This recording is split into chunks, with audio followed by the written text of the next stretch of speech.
Quartou! Olha aí. Quartou. Mais um episódio, hein? Mais um. E os episódios são lançados às quartas-feiras, então tá tudo certo, né? Quartou. Alinhamos o cronograma, hein? Pela primeira vez. Não. Já tá alinhado faz tempo. Sempre parece que... É desorganizado, mas é organizado. Tem uma Não. paradinha Isso aqui é uma bagunça organizada. É isso, estamos aqui em mais um produto piloto. Cara, você que tá conectando agora, conhecendo a gente agora, puta, esse projeto aqui tem um propósito sem fins lucrativos, né, Rafa? Isso é sempre bom, importante falar. reforçar isso. De levar conteúdo para quem quer se conectar com esse tema maravilhoso, que é o tema de produto digital, que é o tema de tecnologia. A gente fala aqui sobre empreendedorismo, fala sobre... A gente tem 3 trilhas específicas de conteúdo, uma trilha de empreendedores, como hoje a gente vai ter a oportunidade de falar muito do assunto, uma trilha de especialistas, falando das especialidades, aprofundando nos temas, nas cadeiras, e uma trilha de executivos mais focado em carreira, mais focado em contar a história de como esses executivos percorreram, né? Que estrada foi essa que eles percorreram para chegar até lá. Então, cara, se você está chegando agora, clica no sininho para seguir a gente aqui no YouTube. Se você estiver no Instagram, @produtopiloto, para seguir a gente no Instagram, e segue a gente, Produto Piloto, lá no LinkedIn também. É importante comentar o nosso conteúdo, dizendo o que a gente está fazendo de bom ou de ruim. É importante para nós, é isso que mantém a gente vivo. Isso aí. É bonito, isso, é isso. Caramba, o cara... A gente está aqui hoje... Tá com o pitch afiado, né? A oratória tá em dia, hein? Pô, A gente está aqui hoje com o Bruno Rezende, CEO e fundador da For Intelligence, uma empresa de inteligência artificial. Isso aí. Muito obrigado, Bruno, pela tua presença aqui hoje. A gente está esperando ter uma aula de empreendedorismo, uma aula de inteligência artificial. Bom, espero que eu possa contribuir. Obrigado aí pelo convite. Prazerzão falar com vocês aí e vamos nessa. Vamos embora. Vamos lá. Rafael Mazaro, fala aí, como é que tá as tuas expectativas para hoje? Zé, assim, a gente sempre brinca que o tema tá hypado, o tema tá aí na crista da onda, como a gente costuma dizer. Mas o propósito do produto piloto é exatamente trazer pessoas que estão tirando as buzz do papel e efetivamente fazendo na prática. E não é de agora, é de muito tempo. Então, a gente tem uma grande expectativa, Zé, para esse episódio, porque é uma discussão prática, uma discussão de quem efetivamente está ali, barriga no fogão, fazendo acontecer. Então, você aí que tá nesse episódio, aproveita, cara. Será sensacional. Bora. Coisa linda. Recadinhos da paróquia, não podemos esquecer de quem paga as contas, né? Muito bem, temos aqui a nossa parceira na segunda temporada, desde a segunda temporada, Nordem, Squad as a Service é com a Nordem. Você aí que está com dificuldade de alavancar os seus produtos digitais, está com dificuldade de performance dos seus times de engenharia, da sua arquitetura que ela está inflexível, enfim, os seus times ágeis, seu time de gestão, precisa tocar um projeto, a Nordem é a sua parceira estratégica para alavancar os seus ativos digitais. Boa. Faltou o Squad as a Service. Squad as a Service é com a Nordem. Esquecendo. Não pode, né? Coisa linda. Talvez eu precise. Renanzinho, nosso mini craque do Alok. Se tiver algum problema de budget para festa de final de ano, não der para contratar o Alok, tem aí um mini craque. Pô, hoje eu tô meio baqueado aí, já fala que tô com o olho vermelho, nem sabia. Mas fim de semana foi intenso.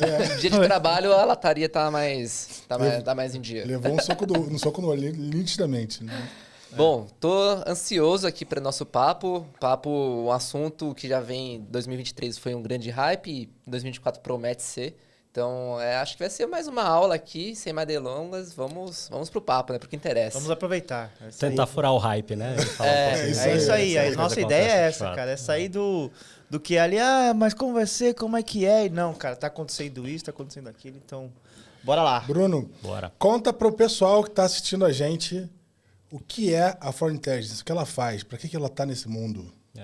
Legal, a For Intelligence a gente é uma plataforma de AI preditiva, né? A gente hoje fala muito de AI generativa, acho que o grande hype, mas o que a gente trabalha aqui é basicamente com AI preditiva, é uma plataforma de modelagem automática muito voltada para a previsão de vendas, né? Tem algumas outras aplicações, desde risco, modelagem de preço, mas o grosso da nossa receita e o que a gente vem fazendo e realmente se dedicando há alguns bons anos aqui é criar da forma mais fácil possível os melhores modelos preditivos para prever venda e aí subsidiar estratégias de pricing, estratégias de otimização de supply chain, processo de S&OP e assim por diante, né?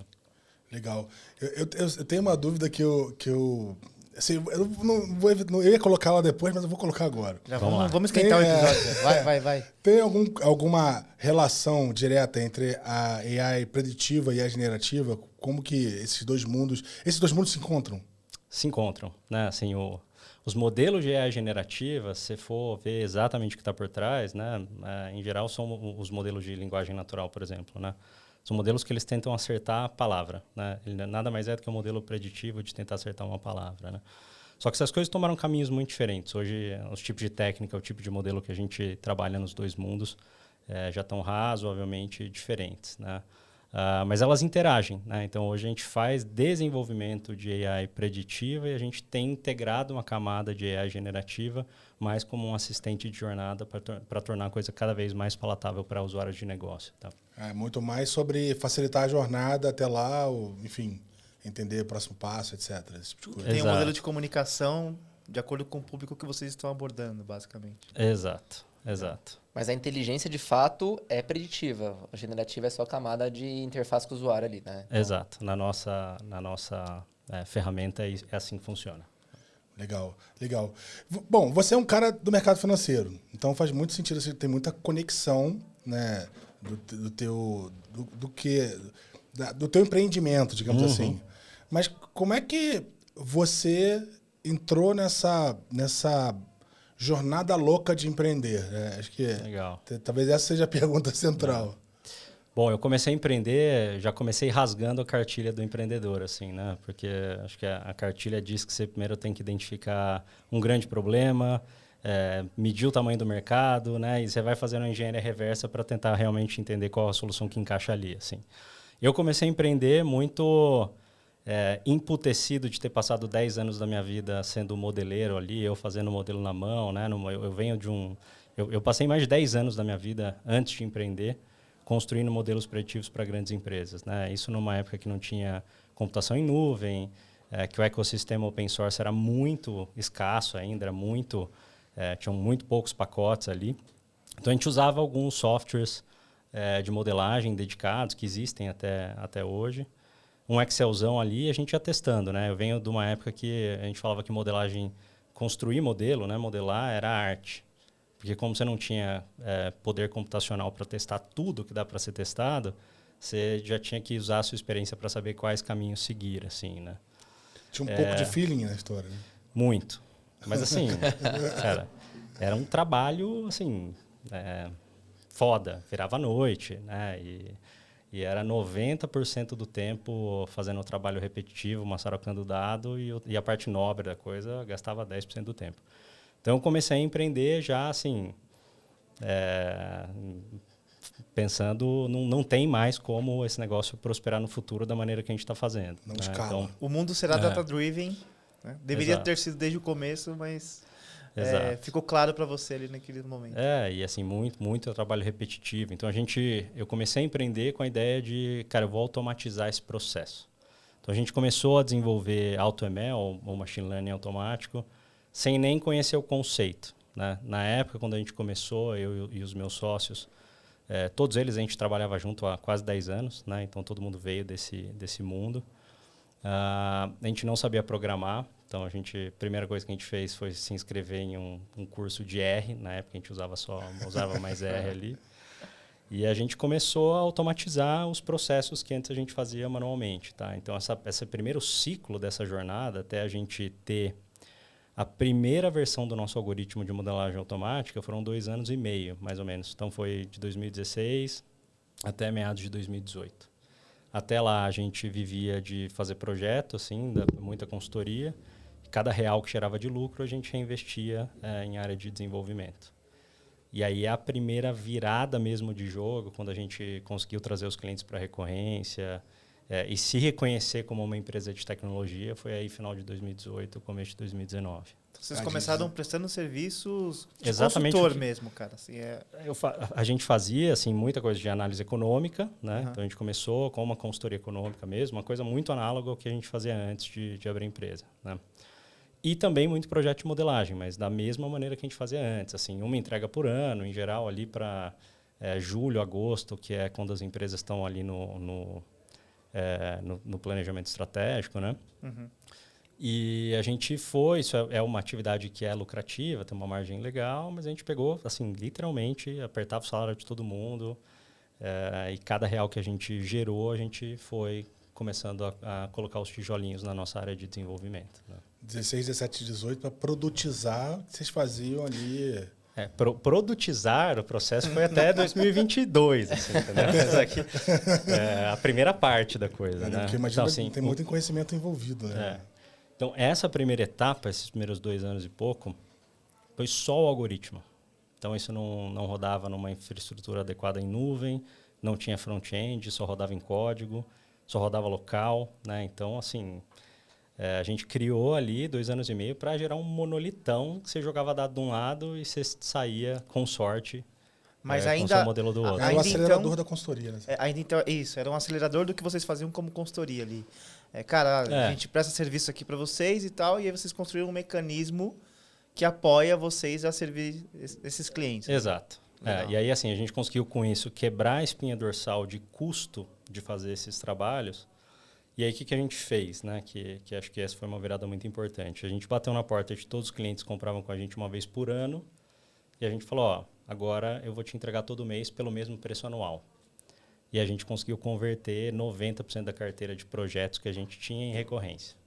E aí mudou todo o jogo, né? Daí a gente começou a se cacifar para entrar em trilha de... Mas nessa época ainda demandava ter um cientista de dados ali operando a máquina, que era tudo linha de código, né? Uhum.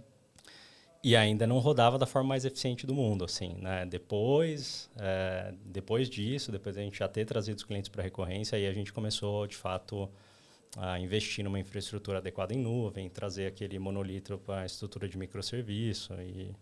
E aí lá para 2020, final de 20, começo de 21, aí a coisa começou a ficar boa, de fato, assim, o software começou a atingir um nível legal de maturidade, né? Muito legal. E desde o começo vocês estão... os sócios, você disse que vocês começaram juntos, né? E desde o começo vocês estão full time ali na empresa ou não? Desde o começo. Desde o começo full time. Todo mundo loucão, assim. Largou tudo, jogou pro alto e abraçou. Falou isso. E assim, com consequências importantes na vida de todo mundo, assim. E consequências não tão... consequências negativas no começo, assim. Nem tudo são flores nessa jornada, imagino. Longe disso, né? Acho que é uma parte muito pequena, né? E vocês ainda estão falando com o empreendedor de primeira jornada, em meio de primeira jornada, né? Então, espero ainda no futuro poder voltar aqui ao final para contar o final dessa sem história. Dúvida. Sem dúvida. Mas até hoje é longe de ser tudo flores, né? Legal. É muito mais luta do que qualquer outra coisa. Né? E você no empreendimento bootstrap de vocês sempre conseguiram pagar as contas? Como é que... Eu sei que, beleza, você conseguiu fazer essa captura, essa garantia de receita quando vocês visitaram os clientes ali, mas foi fácil trazer os clientes para o conceito de consultoria, de certa forma, que deu suporte para vocês construírem a automação, depois levar vocês até o produto, etc. A conversão foi fácil, assim, tá? Porque...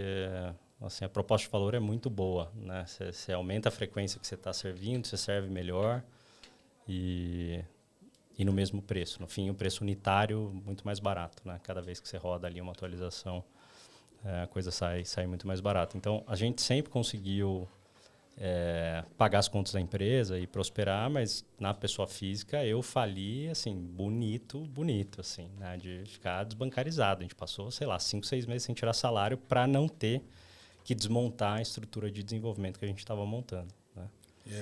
Caramba, isso é legal para o cara que está em casa entender, né? Tem uma renúncia, né, cara? Tem uma renúncia. Sim, os empreendedores começam ali com um pré-seed, né? Ou que já estão numa segunda jornada, já estão mais estabilizados. A gente foi, assim, na cara, na coragem. Bootstrap total. Total. E eu me lembro também quando eu empreendia, se mistura muito, né, a pessoa física com o PJ ali. Então, o dinheiro que eu conseguia na pessoa física ali com algum projeto particular, investia tudo no PJ ali. Então, acaba fica essa bagunça no começo, porque você precisa de movimento e crescer o produto naquela sua visão que você acredita, né? E, bom, entendendo a dinâmica da empresa, hoje vocês estão bem focados na pegada de apoiar empresas que querem alavancar suas vendas. Isso no digital, Entre conta um outros, pouco aí. entre outros desafios estratégicos. Digital e físico, né? Então, assim, hoje o nosso software ele subsidia principalmente processo de S&OP. Processo de S&OP, então a gente está falando de fazer a previsão de vendas, desdobrar isso do estratégico para o operacional, né? Entender, acho que mais importante, né? Tem duas coisas muito importantes. Uma coisa é a acurácia, né? Então, você realmente ter a melhor previsão possível de quanto você vai vender, onde, qual tipo de produto, qual tipo de SKU, qual tipo de canal. Mas também entender as alavancas que mexem o seu ponteiro do ponto de vista de vendas, né? Então, algumas alavancas estão na mão do empresário. Por exemplo, preço, investimento em marketing. Eu quero comprar. Canal, né? E tem outras que não. Então, ciclo econômico, clima. Clima é impressionante como o clima impacta muitos negócios. E até coisas que não são tão óbvias assim. Então, entender essas alavancas também é muito importante, né? Tanto para o empresário estar preparado para o que ele não controla, mas para que ele possa, de fato, atuar em cima do que ele controla e mexer o seu ponteiro no final das contas, né? Agora, explica para o cidadão leigo, né? Como o Bruno Pelican fala isso, né? Para o afegão médio. Como é que funciona essa questão da construção do cenário? Como é que, olhando para o cenário de vendas, você falou do clima, etc. Como é que você constrói uma visão e como é que se calibra isso, né? Tem dois componentes principais, né? Motor e gasolina. Motor, como eu falei, antes era arte, hoje é força bruta, né? Então, motor a gente vai testar. Você tem diversas técnicas para você fazer uma projeção de série temporal, que a gente está falando aqui, né? Projetar como alguma coisa vai se desenvolver ao longo do tempo. A gente testa tudo. Não necessariamente, não tem uma que é melhor do que a outra em todos os casos, né? Assim, realmente, cada caso vai ter uma metodologia diferente, a gente testa tudo. E quando eu estou falando de gasolina, são as premissas de variáveis externas que você está trazendo para o modelo. Então, premissa de como vai andar o PIB, emprego, a própria clima e assim por diante, né? Então, o que a gente faz? Tem algumas variáveis externas que a gente tem capacidade de construir boas premissas. Então, a gente trabalha com muito carinho nessas premissas e traz isso para alimentar os modelos. Tem outras variáveis que a gente não consegue criar boas premissas, por exemplo, o clima. Clima é muito difícil, né? Você até consegue ali, você tem boas previsões 30 dias à frente, mas quando você está olhando alguns meses à frente, você não tem a menor ideia do que vai acontecer. Essas variáveis, né, que o empresário ali não controla, e a gente também não tem capacidade de fazer um bom cenário, ela vira uma variável de simulação. Ou seja, você vai colocar ali uma média histórica, 4, 5 mas aí você estressa, né? caminhos. Você fala assim, olha, se Isso. chover 10% a mais que no ano passado, o que vai acontecer com o meu negócio? Se chover menos, se for mais seco, né? Você cria os caminhos ali, cara. Exato. E tem aí que estar a preparado. simulação em si, se o seu modelo for bom, você vai conseguir fazer com bastante qualidade. Tá? Aí você vai ali apertando o parafuso, entendendo como é que uma coisa influencia a outra, como é que o comportamento... Como é que a mudança de uma determinada coisa afeta o comportamento geral, né? Mas aí assim, a gente já entrega tudo mastigadinho na plataforma, né? E aí é que a plataforma entra com esse... entregando a capacidade do cliente, no consumidor do produto de vocês, conseguir produzir essas simulações com base nessa geração prévia, né? Exato. A gente... quando a gente começou a construir a ferramenta, né, que eu falei que eu comecei rasgando a cartilha do empreendedor, eu estava muito me atendendo como um cara técnico, né? Com o tempo a gente foi entendendo o que era a nossa persona, assim, que era muito mais um cara de negócio mesmo, e que aí o cara não quer ouvir falar de parâmetro, de resíduo, de todo um techniquez, e ele quer a aplicação prática daquele negócio. Tá? Vendo ou não vendo? Né? Exato. Ponho na esteira ou não ponho? Reajusta o preço ou não, ou de qual produto, em qual canal. Tá? Então, a gente tem feito um esforço muito grande para tornar cada vez mais a plataforma palatável para esse tipo de usuário. A gente tem uma coisa muito legal que a gente fez, que sempre houve um trade-off entre acurácia e explicabilidade. Né? Então, você tinha modelos muito simples, modelos lineares, assim, e que, apesar de serem modelos simples, funcionam bem para esse mundo que a gente está falando de previsão de séries temporais. E eles têm a característica de, por serem simples, tem parâmetros lá que é muito fácil de ler. Né? É uma formulinha, vai ter lá assim 0,6 vezes preço. Né? Você entende qual que é a sensibilidade ao preço. Mas você tem modelos que são mais acurados, mas que eles começam a ter essa característica de ser black box. Né? E você tem metodologias que a gente usa hoje, que é o black box da black box, que é combinação de modelos, e aí pode ser combinação de 15 modelos diferentes, modelo simples, linear, com modelo não linear, não paramétrico, vira uma coisa muito complexa.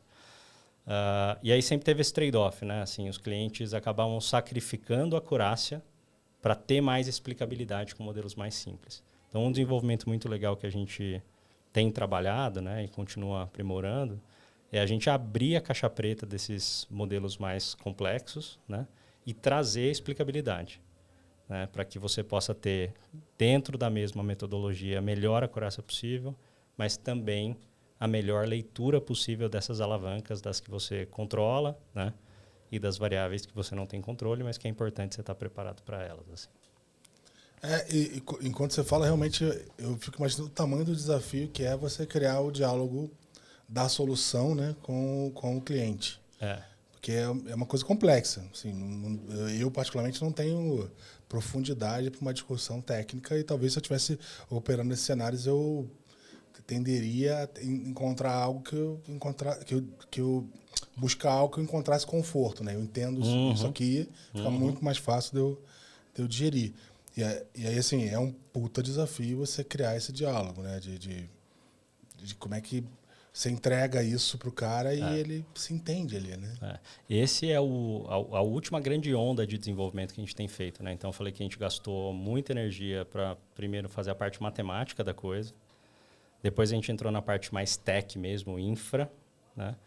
E hoje a gente está muito trabalhando o design mesmo, né? Isso no fim das contas, uma questão de design, né? Como que a gente torna realmente esse negócio que é super complexo, palatável para alguém que realmente vai usar aquilo para tomar uma decisão, né? Então, a gente tem tentado aproximar a nossa ferramenta cada vez mais do processo decisório. Tá? Legal.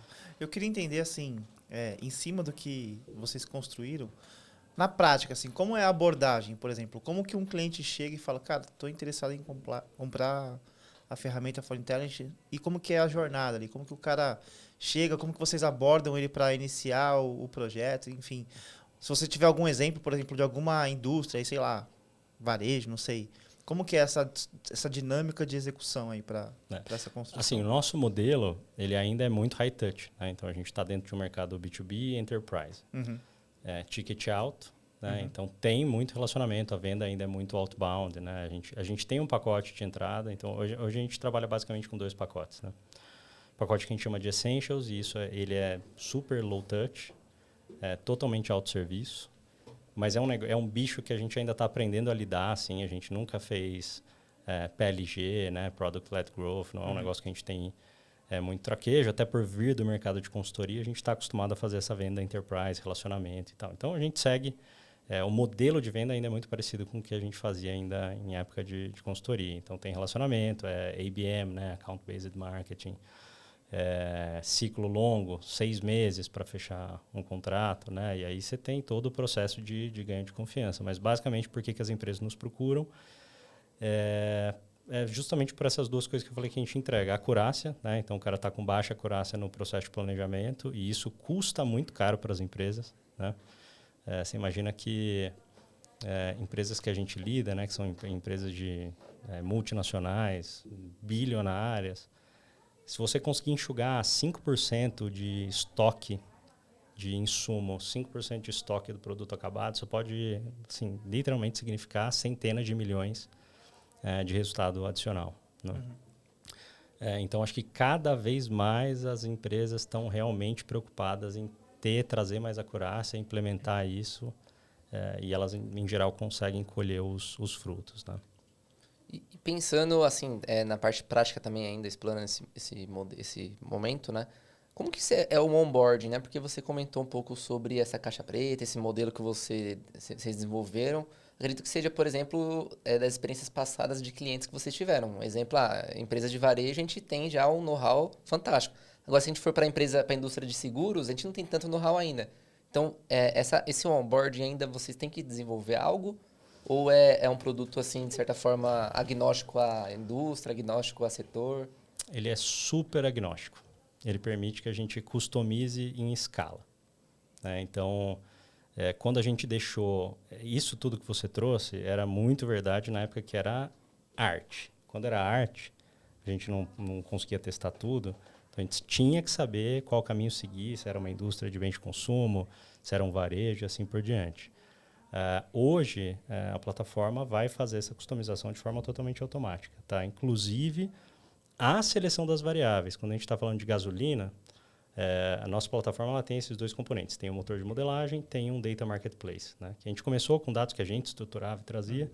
Cada vez mais a gente tem fomentado dados alternativos de parceiros.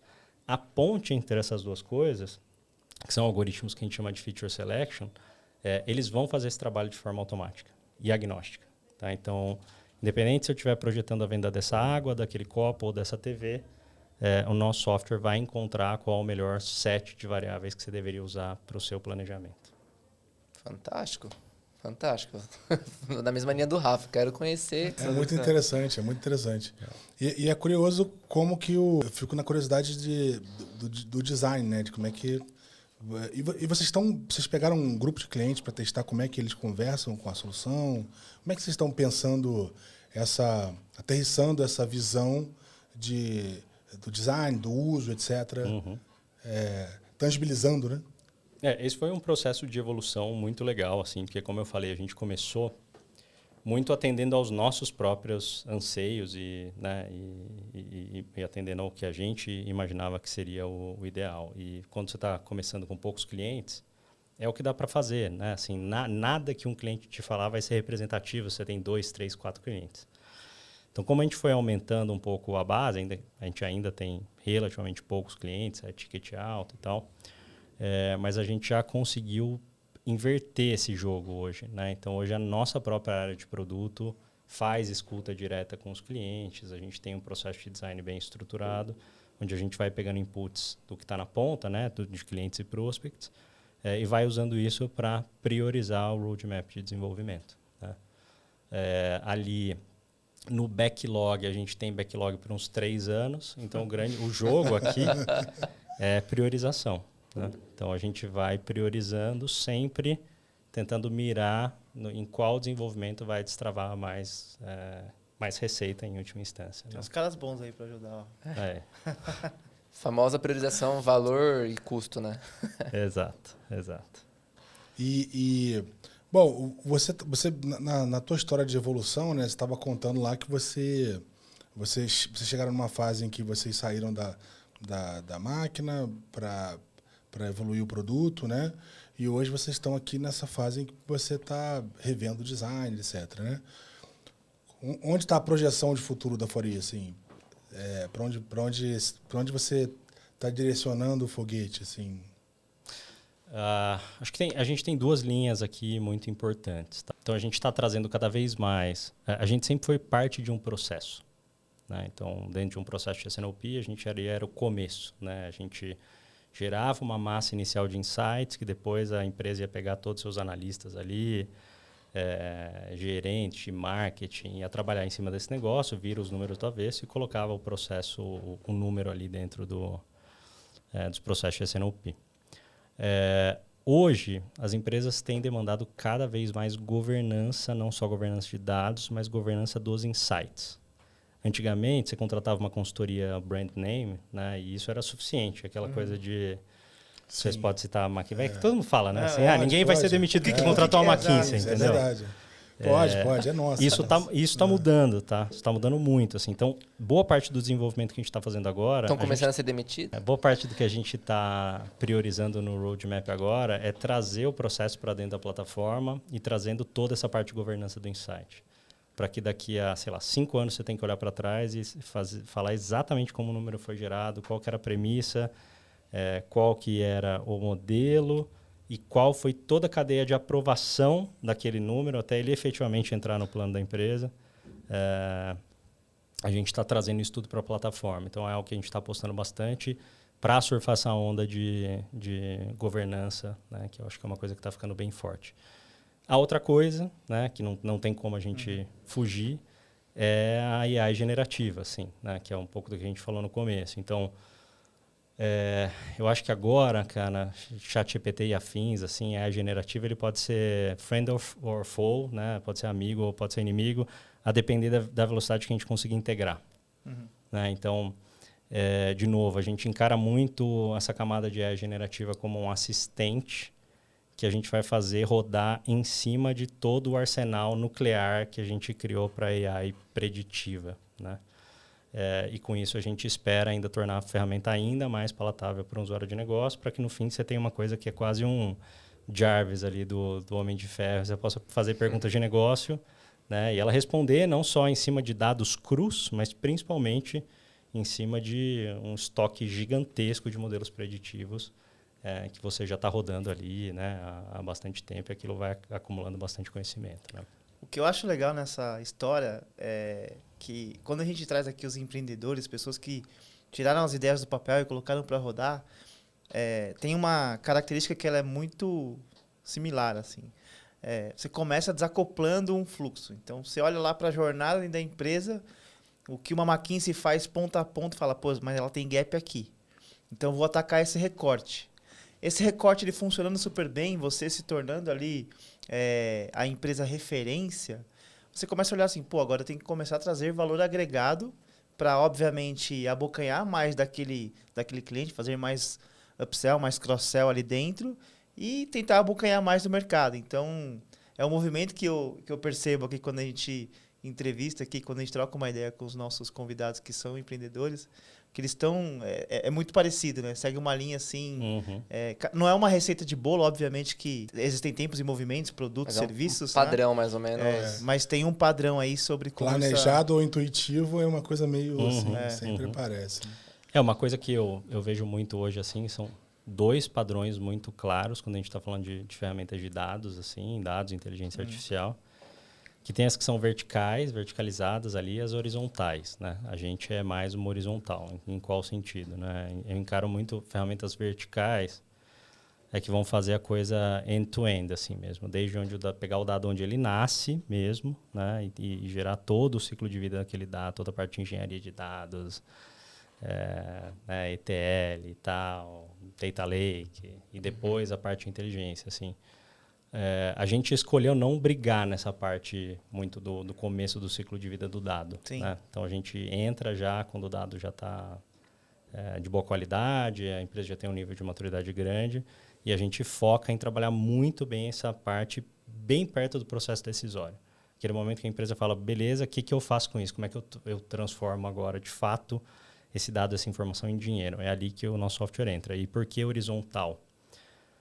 Porque hoje a gente está muito focado em previsão de demanda, assim, mas assim, dá para a gente fazer coisas análogas para diversos segmentos, diversos setores, né? Então, dá para eu ter uma amplitude muito grande do ponto de vista setorial, mas pensando do ponto de vista do dado, pensando na última coisa que você vai fazer com ele mesmo. Né? Porque olhando, desculpa, antes de você, olhando para essa construção, acho bem interessante, porque você sai do Oceano Vermelho, que é de tratamento de dados, que é um oceano vermelho tremendo, tem um monte de solução aí que faz isso há décadas e faz bem, né?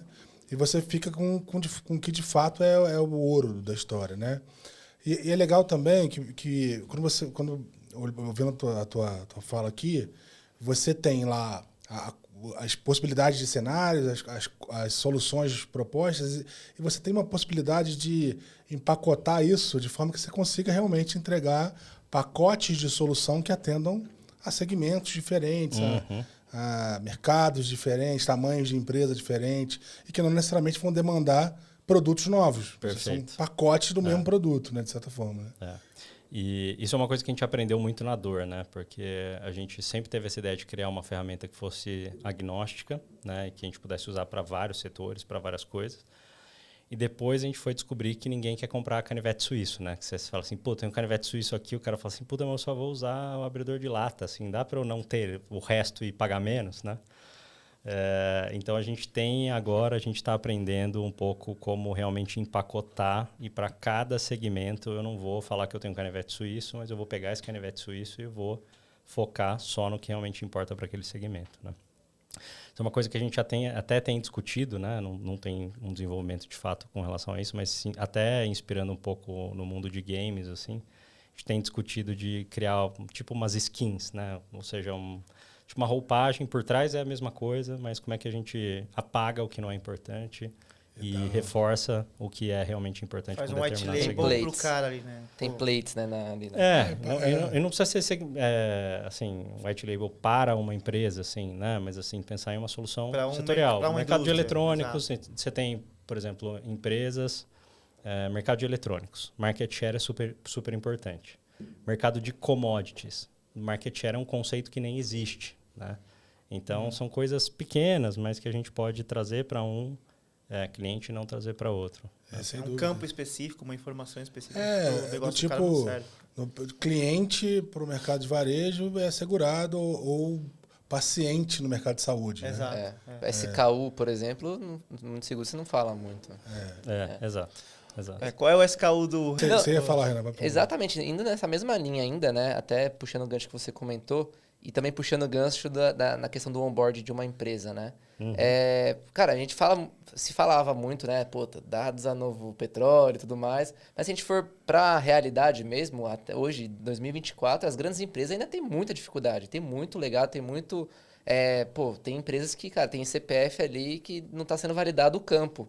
Tem CPF 0000. Como que vocês abordam essas empresas? Assim, como que está sendo essa abordagem de vocês? E se vocês tentam vender ou não? Como que funciona? Quando a oportunidade é grande, a gente vende, e aí sim a gente vende com um serviço associado. Então, o que a gente faz de serviço profissional, a gente não faz aleatório, né? Se alguém bater na nossa porta e falar assim, implementa um data lake, assim a gente não faz. Mas se for enabler para o uso da plataforma, aí a gente faz. Tá? Então, a gente tanto trabalha com parceiros, quanto para algumas empresas a gente entra e resolve esse problema para que a empresa possa usar o software no fim das contas. Tá? Focado, por exemplo, no nicho, nos dados de vendas e de marketing, por exemplo. Perfeito. Exato. Tem uma vantagem e desvantagem. A vantagem é porque você vai conhecer do ecossistema ali do cliente, e a desvantagem é que você drena o foco, né? Você acaba tendo que se preocupar ali em construir mais uma camada, sendo que o seu core é o seu produto. Depende da oportunidade. Mas uma coisa curiosa, tá? Os maiores contratos de produto que a gente tem, então assim, hoje minha receita a maior parte de produto, 70-30, né? 70% vende assinatura de produto, 30% Professional Services. De Professional Services ligados de alguma forma ao produto. Mas os maiores contratos de produto que a gente tem são contratos de produto que têm serviços profissionais associados. Sim. Que aí você entra dentro da empresa, entende tudo o que acontece, encontra outras oportunidades. Maior, né? Exato. O louquinho é muito maior. Exato. O serviço profissional, quando existe, pavimenta muito o caminho do produto, né? Mas assim, isso é uma coisa que, de quando a gente começou para hoje, é outro universo. Tá? Assim, era quando a gente começou mesmo, era terra de ninguém, assim, o nível, os dados estavam em PDF, assim, sabe? Não era nem que estava em Excel. PDF. Mas... Então, hoje, as grandes empresas, as empresas que a gente trabalha, já estão num nível de maturidade bem maior. E, assim, eu acho que esse ciclo fecha em poucos anos agora. Para as empresas pegou uns dados em DB2 mainframe ali para tratar? Não. Já deve ter batido de frente ali. Dando um passo atrás aqui, fazendo um comentário em relação à questão do empacotamento, acho que isso é um tema super interessante, que eu vou conectar com a minha outra questão aqui.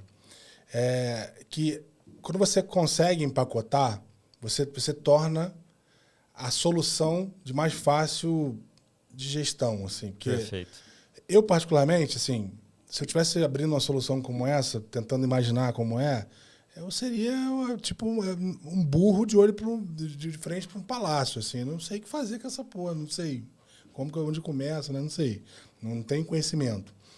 Quando você consegue digerir um pouco mais, entender, cara, esse negócio vai resolver o meu problema aqui, fica muito mais fácil de você, puta, é isso. Aí pra frente você ganha confiança e vai comprando outro pacote, né?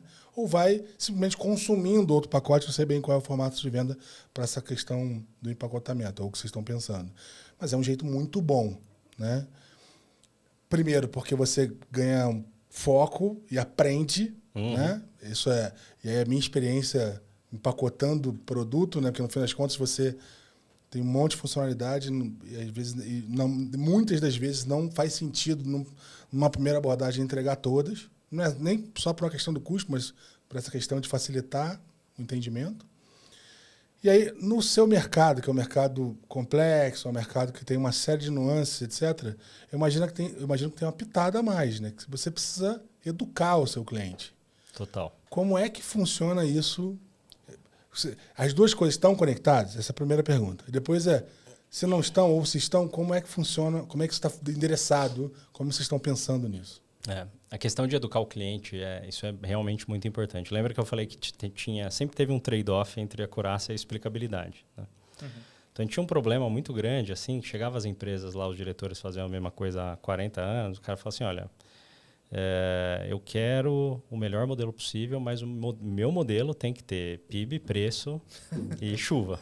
Eu tô sorrindo, cara, porque vem déjà vu o tempo todo. Toda vez que falar, um diretor... E assim, para você explicar pro cara que ele vai sacrificar a acurácia se ele quiser usinar um modelo de acordo com a cabeça dele, sem nenhum critério técnico, é difícil, cara. É bem, bem difícil, assim. O cara comprou uma Ferrari e tá querendo cara, continuar igual os Flintstones empurrando o carro com o pé, cara. E tem uma outra coisa que é o seguinte, né? É uma questão da temporal, assim, né? Eu já ouvi muito de cliente, o cara fala assim, não estou preocupado com a acurácia agora. Mas eu estou preocupado com explicabilidade. Eu quero saber quanto que meu produto vai vender em relação ao PIB. Se não tiver acurácia...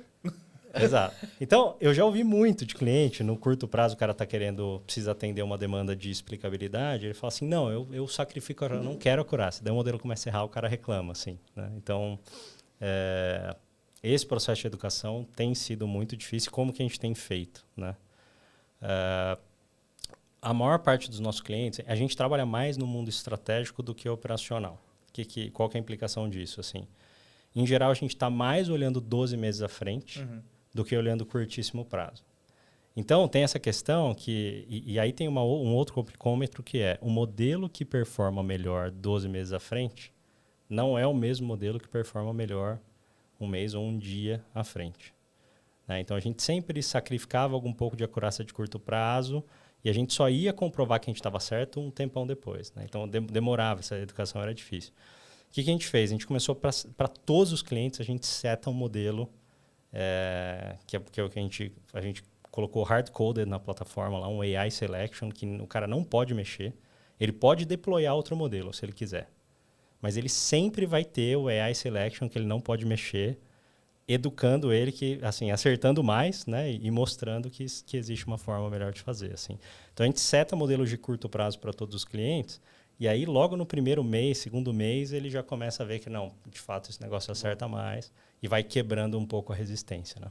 Cara, acho que tem mais uma complexidade aí, porque o trade-off entre você discutir com o executivo uma visão de longo prazo, cara, o cara tá olhando longo prazo mesmo. A missão do executivo ali é discutir a estratégia.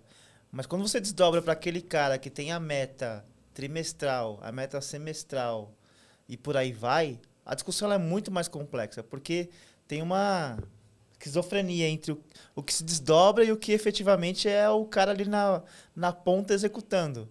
Então, é choque de realidade o tempo todo. Então, se o parceiro também não tem uma cultura forte, dizendo, cara, isso aqui que a gente vai trazer é uma discussão de médio/longo prazo. Não adianta forçar e tal. Cara. E tem uma outra coisa. Existe um conflito muito grande entre o CPF da pessoa ali, de um diretor de planejamento, gerente, ou de pricing, ou de qualquer coisa, e o CNPJ da empresa. Então, por vezes, o cara está defendendo dele, que significa... eu prometi que... Sei lá, você sempre tem algum tipo de interesse da pessoa por trás. Está defendendo o budget, está com pressão por resultado, então tem que colocar um plano mais agressivo, né?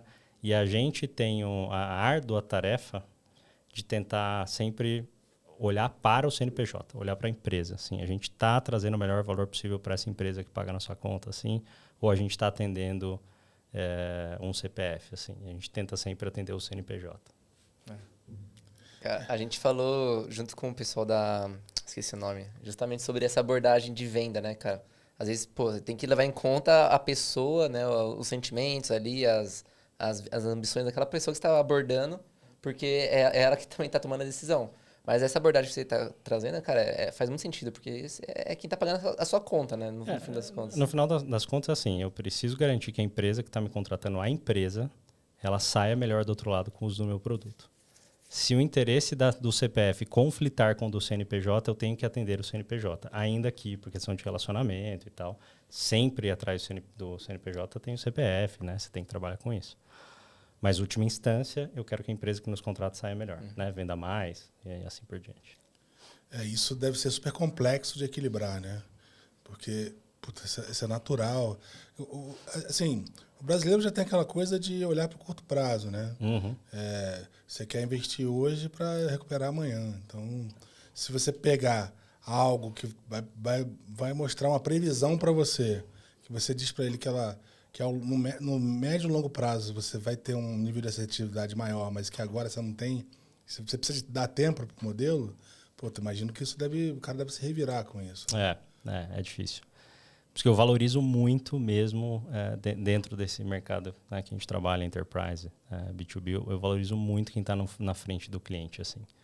Eu sempre fui um cara de front, continuo, né, sempre, nunca fui um cara de estar atrás no backstage ali, só planejando, sempre atuei muito, sempre estive na frente do cliente.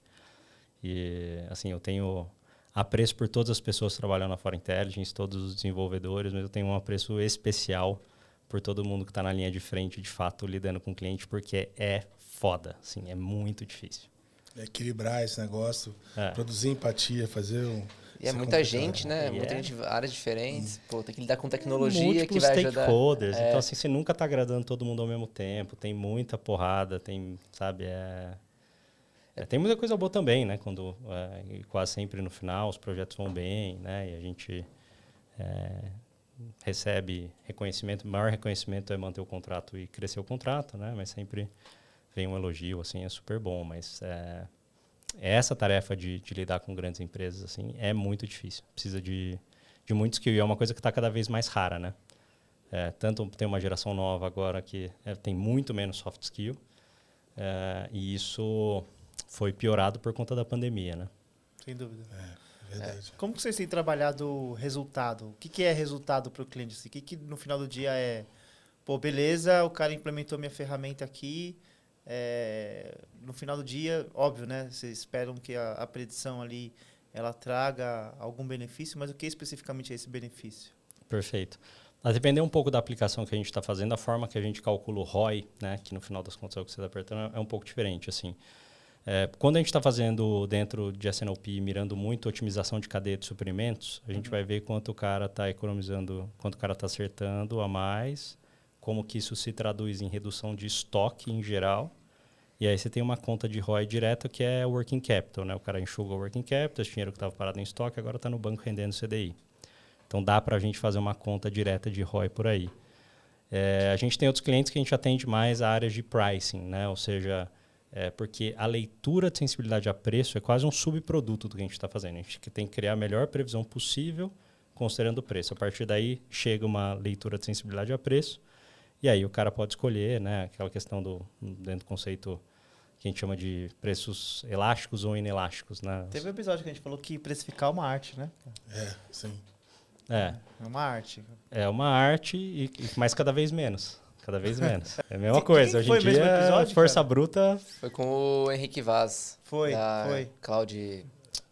Esqueci. Da SEC.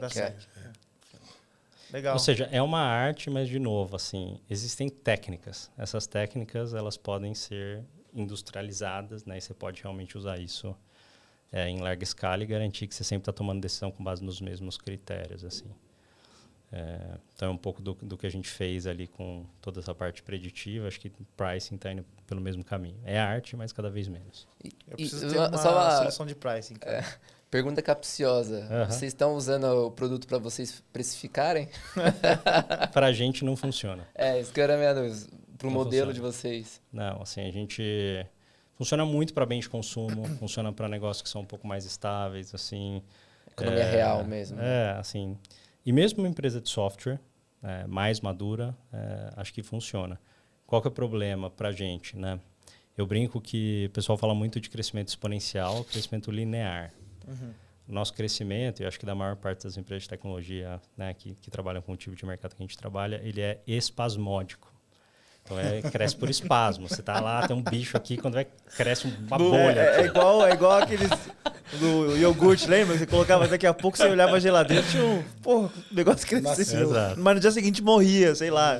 E aí aquele negócio às vezes segura, você anda uns 3, 4 meses com a receita meio de lado, quando vai outra assim, né? E essa tem sido um pouco... Hoje, né, a gente está começando a chegar numa coisa um pouco mais previsível, né? Mas acho que para a gente poder aplicar o nosso próprio software na nossa empresa vai demorar uns aninhos ainda. Cara, esse é um ponto também que a gente já bateu aqui na tecla também, né? O desafios de startup B2B é justamente esse também, né? É um dos, né? Cara, tem um lado bom de você ter uma receita grande, Ticket alto, mas só que você depende de um cliente. E às vezes a gente acaba, sei lá, dando um passo maior que a perna e querendo se adaptar ao seu produto daquele cliente. Total. E aí você se amarra naquele cliente, isso é uma super cilada, assim. Super cilada. Vocês passaram por isso? A gente toma muito cuidado com isso. Que acaba virando um vício, né? Porque assim, sua priorização tem que vir, de fato, de seus clientes e prospects. Mas você tem que tomar cuidado para que, de fato, você não comece a customizar o seu produto para um cliente específico. Então, como é que você vai fazer isso, né? Você não pode ouvir um cliente só. Se você tiver um portfólio muito pequeno, você vai ter que pegar prospect, você vai ter que fazer um discovery mais aberto. Né? E aí tem todas as técnicas, né, que a gente usa para entender o que realmente faz sentido ir para o roadmap e o que vai ficar no backlog ali. E aprender a falar não, né? Desculpa. É verdade. Isso é um vício, né? Um vício realmente que é uma cilada, né? Eu já tem casos particulares, assim, de parar para olhar, puta, isso que a gente está fazendo, será que vai vender para outro? Puta, pior que vai, cara. Vai vender para mais um ou dois e a gente vai ficar com essa herança aí para sempre. Porque vai ser difícil de desativar esse negócio depois. Porque você fica com aquela coisa que um ou dois usam, de repente um sai da base, você fica com aqueles dois ali pagando ainda, e você fica com aquele negócio um tempão, tenta dar manutenção e etc. Evoluir, às vezes, né? E é uma cilada. E aí você coloca você coloca a banda para desenvolver uma coisa que assim, você mata a capacidade da sua equipe de desenvolvimento de fazer alguma coisa que realmente vai fazer você prosperar no futuro. Assim. Então, para isso é importante ter bastante disciplina. Em geral, essa decisão não deveria ser do CEO mesmo. É bom botar um cara de produto, entendeu? Para ajudar a tomar essa decisão. De novo, quem tem esse perfil mais parecido com o meu, de estar no front, falando com o cliente, quer trazer receita, foda. Então tem que ter alguém para frear, assim. Cara, a gente, na Nordem, a gente tem eu não vou dizer concorrente, mas ele complementa a sua empresa. E eles têm grandes contas também. E boa parte desses clientes grandes, a Nordem faz professional service para esse nosso parceiro. E é complicado, cara, porque tem versões da aplicação desse nosso parceiro que ela é específica para aquele cliente. E é difícil de tirar. Então, aquele time ali é praticamente infinito para uma solução que ela, de certa forma, está defasada olhando para a solução core da empresa. Mega complexo, assim. Você cria um loquinho no parceiro, né? Mas você cria uma complexidade também. Um loquinho em você mesmo. Um loquinho em você mesmo. Mas eu acho que uma forma de minimizar um pouco esse risco é assim, você realmente levar muito a sério de trabalhar com times totalmente apartados. Isso acontece lá. Time de produto não pode olhar, assim... Ele só vai olhar para a cara do cliente dentro dos processos de discovery, mas sempre dentro das regras que foram setadas ali. E tudo que vai ser de atendimento ao cliente e serviço profissional é uma equipe completamente apartada e que não tem ingerência sobre desenvolvimento e roadmap de produto. É isso aí. Foi uma coisa que a gente demorou muito tempo para chegar, né? Porque no começo, até a gente poder se dar ao luxo de ter uma equipe dedicada, foi tempo. Né? Na D1 isso era bem claro. Né? Era sim. Até porque essa questão da voz do cliente, ela está presente em alguns elementos, né?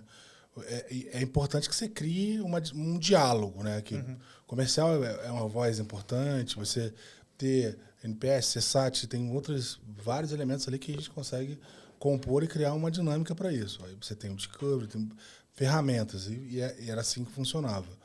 Mas sim, você tem uma blindagem que é assim, o core do produto é esse aqui. A direção do produto está indo para cá. Quanto que isso acelera, quanto que isso alavanca, quanto que isso pavimenta o caminho. Então, isso é muito importante. Você conseguir garantir que você está mantendo o foco. Que você não vai subverter o foco por causa de uma oportunidade.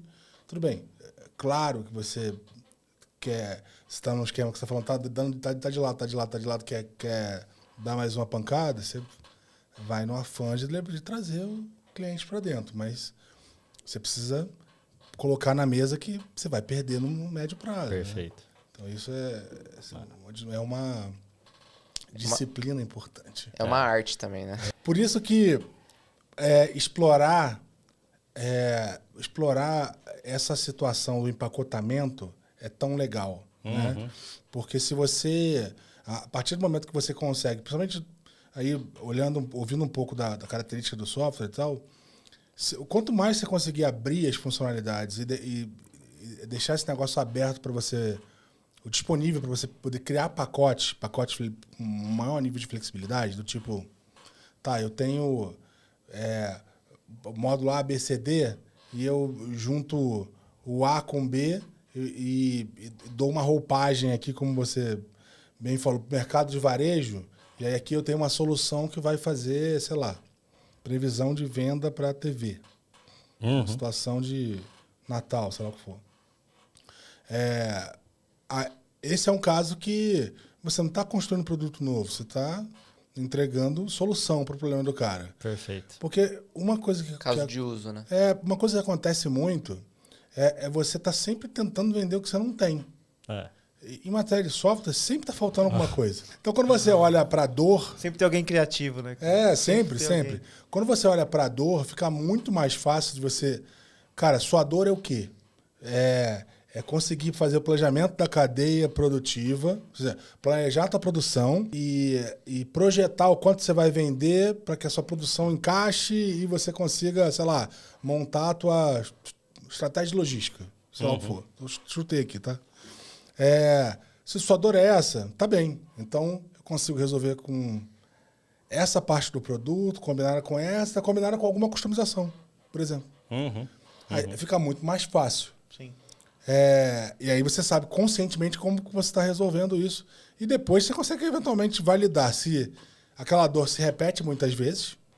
Aí porque ela se materializa na voz de um cliente. Se ela se repete muitas vezes.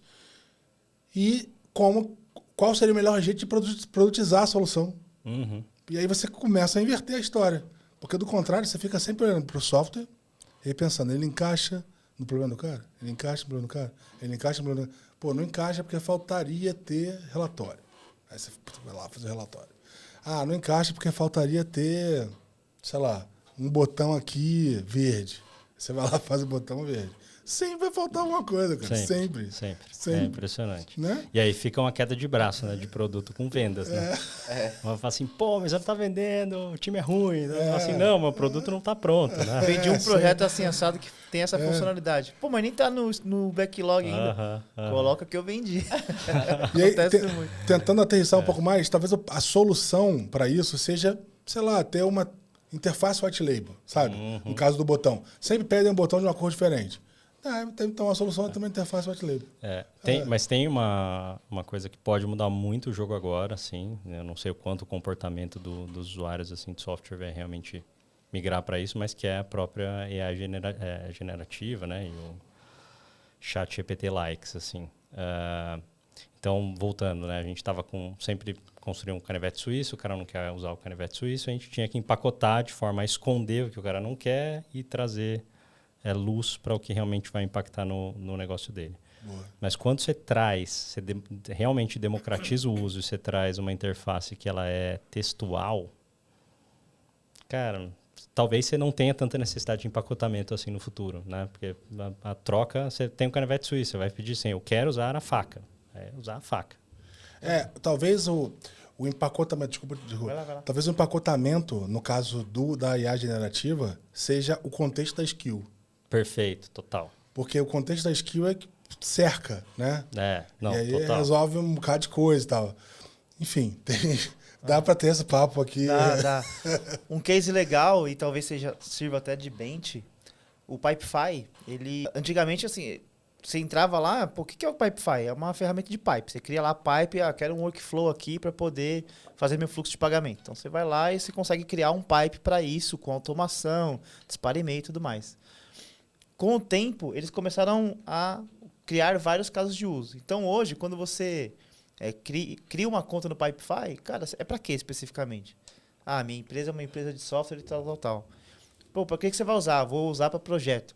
Pô, ele já tem lá os templates prontos para você construir ali pipes em cima daquilo que você precisa. Pô, é genial. Hoje, por exemplo, eu automatizei um processo de pedido de reembolso dentro da empresa que estava pronto lá, já tinha o empacotado, o template pronto ali, você coloca no portal e aí só dispara para os colaboradores. A partir de amanhã, para você pedir reembolso, você entra aqui. E mega intuitivo. E eles colocaram agora uma funcionalidade que é o seguinte, você quer um pipe para quê? Eu quero um pipe para onboarding. Você quer criar ele manualmente ou você quer o uso de IA? Pô, você aperta um botão lá, ele sugere a construção de um pipe. Legal pra caramba, na linha do que você está trazendo. Não sei se você já viu os cases do Pipefy. Muito, muito legal, cara. Legal. Um outro case, a gente usa lá na Norden uma ferramenta de People Analytics. Pra gente faz sentido, né? E aí, quando a gente abre uma vaga, cara, a gente abre uma vaga e a gente, sei lá, uma vaga de estrategista digital. Aí você coloca lá um pouco do que se espera da vaga. Pô, e a generativa, ele busca no mercado o tipo de profissional, o tipo do que abordar num scorecard de entrevista. Então, assim, já usando IA em ferramentas que eu não imaginava que surgiriam, cara. Muito legal. E a gente ainda está engatinhando, né? Então, os próximos anos prometem, assim. Vai mudar muita coisa. Esse ponto de template é muito uma estratégia de onboarding mesmo, né? Cara, porque isso se traduz um pouco no que a gente estava falando, de conversar produto com vendas. Que aí também é muito uma estratégia de PLG também, né? Que o produto é que você vende. Se olhar lá pro duplo diamante lá do Win by Design, ele fala justamente isso, pô. Você tem o onboard ali que é super importante para o cara aprender o mais rápido possível para ele ir no fluxo de valor eterno ali, né? Perfeito. Recorrente. E que às vezes aquele template pode ser uma alavanca de vendas, né?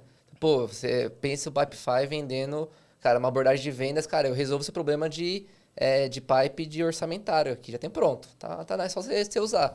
Isso vira argumento de venda na veia. Então, Vira? Se retroalimenta, né? Todo o fluxo de vendas. Uhum.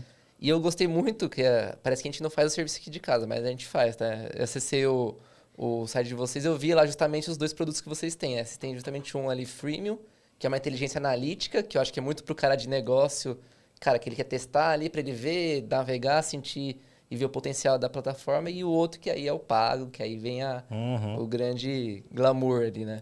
E dentro do pago a gente está segmentando basicamente em 2 pacotes, assim. Então, tem o que a gente chama de Essential, que ele é mais exploratório, é mais para você pilotar modelos, testar mais para um usuário único, né? E a gente tem o que a gente chama de Business Critical, e aí entra todas as ferramentas de compartilhamento, e entra toda essa ideia de você realmente pegar esses modelos que você criou e colocar em produção, né? E aí, o colocar em produção, né, nesse momento é o que a gente está desenvolvendo agora, né? Tá pensando nessa ideia dos templates, né? Quando você for colocar em produção, você pode colocar para um contexto específico, né? Muito legal.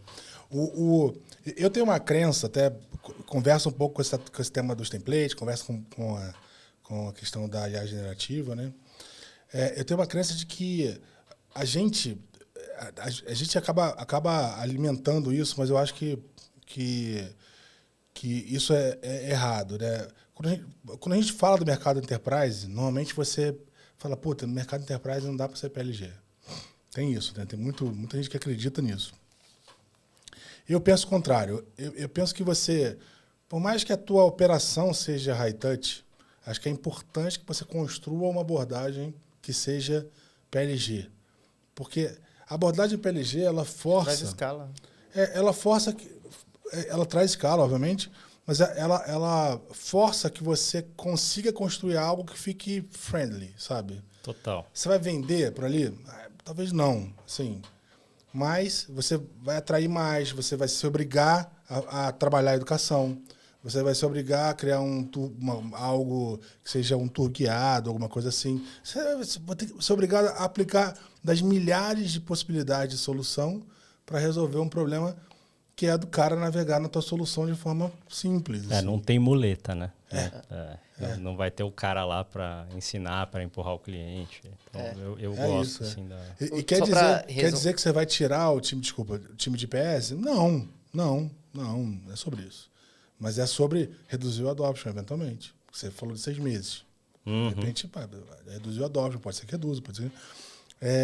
e aí você contabilizando, né, teu ganho, a redução do adoption, mais uma facilidade, talvez não medida na forma como você aborda, educa, etc., pode ser que você consiga, no bolo de coisas, aferir um ganho legal, né? Eu acho que até para uma coisa que a gente pensa para um futuro próximo, que é começar a internacionalizar, né? Quanto mais low touch tiver, quanto mais friendly, né, quanto mais fácil de usar, mais fácil é de internacionalizar, né? Se eu depender de ter uma equipe fora, ter que começar a operar nos Estados Unidos com um puta time, assim, não dá, né? Você tem que ter realmente muito dinheiro. Então, dá pra gente pilotar a internacionalização de forma mais fácil se a gente realmente trouxer um pouco do conceito do PLG.